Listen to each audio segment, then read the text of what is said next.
तो अभी हम आप लोग को बताने वाले हैं कि एसिटिक अम्ल का आणविक द्रव्यमान क्या होता है और ये कौन सी अवस्था में पाया जाता है, क्लोरोफॉर्म का क्या होता है, एथेनॉल का क्या होता है और मेथेन का क्या होता है। इसलिए आप लोग मेरे वीडियो में अंत तक बने रहिएगा। आप लोग को ये भी याद रखना है इसका फॉर्मूला, जो कि इसी एसिटिक अम्ल का होता है CH3COOH होता है, क्लोरोफॉर्म का क्या होता है CaCl3 होता है, एथेनॉल को होता है C2H5OH होता है और मेथेन का तो आप लोग को याद ही हो, जो कि सिंपल है CH4 होता है। ठीक, अब इसका हम लोग जानने वाले हैं कि इसका आणविक द्रव्यमान क्या होता है। एसिटिक अम्ल का आणविक द्रव्यमान कितना होता है, 60 होता है। कितना होता है, 60 होता है।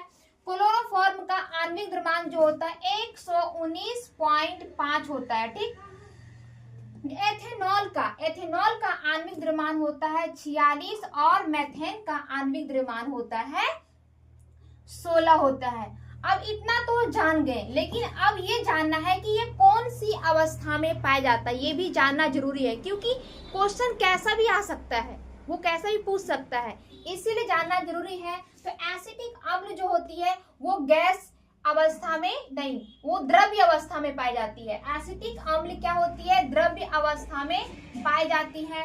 क्लोरोफॉर्म भी जो होती है वो भी द्रव्य अवस्था में पाई जाती है और एथेनॉल भी जो होती है ये भी द्रव्य अवस्था में पाई जाती है। बस मेथेन जो होता है ये सिर्फ गैस अवस्था में पाई जाती है। इतना जानना जरूरी है, क्योंकि इतना आप जान लेते हैं तो आपका नंबर कोई नहीं काट सकता है। ऑब्जेक्टिव के रूप में पूछिए या सब्जेक्टिव रूप में पूछिए, यदि आप अच्छे से पढ़ लिए तो आपका नंबर कोई नहीं काट सकता है।